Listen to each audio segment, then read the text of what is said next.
Late one summer night in 1964, a friend and I decided to head into Heraklion. It was after midnight when we finally got downtown.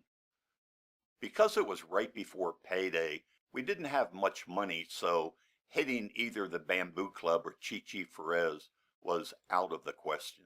Other than the nightclubs, most every place was closed, so there were very few turistas around. I knew my way around the northern part of the island fairly well. I never had a road map, so I couldn't tell you exactly all the places I had been and not been. On this particular night, though, I remembered a road out by Chi-Chi's that I had driven past numerous times and wondered about, but had never been on. So I suggested that we check it out for something to do, some island exploring, if you will. I thought we could drive for a while and then figure out where we were and how to get back to base. That was always a fun challenge because road signs usually only had Greek lettering and neither one of us was skilled in reading it. We were on the short break between swings and mids, so we didn't have to be back to base anytime soon. Luckily, we found a store in Heraklion that was still open. We bought a jug of Minos and then took off, with no idea where we were going. We spent the time talking and passing the jug of Minos back and forth. Ultimately, we began to sing. I drove that lumbering old Jeep that night for what seemed like hours. And the more we drank, the louder we sang. We didn't go through any villages, so we sang as loudly as we wanted.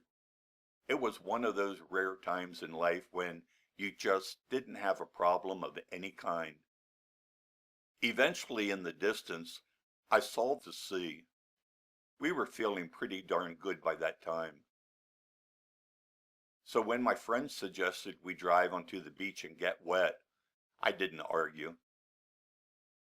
I saw a narrow dirt road and turned onto it, hoping to find my way to the beach. Try as I might, though, I couldn't figure out how to get to it. There were numerous dirt roads branching off the one we were on. Some looked as though they were little more than trails. Reluctantly, I had to give up. After some effort, I turned the Jeep around and then attempted to return to the paved road that we had come on. Unfortunately, I got confused and went in the wrong direction. It didn't take long to realize my mistake. The sandy road I was on grew narrower and narrower until it was almost impassable. At least I think it was a road. It was very dark and was difficult to see. The headlights on the Jeep didn't provide very much light. Bushes and trees began to crowd us on both sides of the Jeep, and overhanging branches brushed against our arms and faces.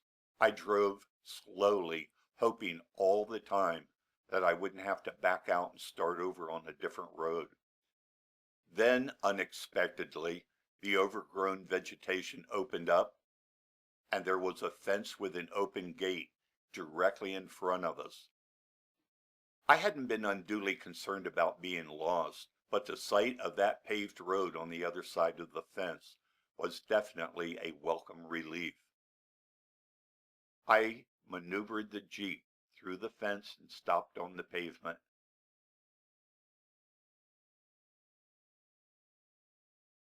We got out for a few minutes to stretch our legs. Both my friend and I commented that it was the widest road we had ever seen.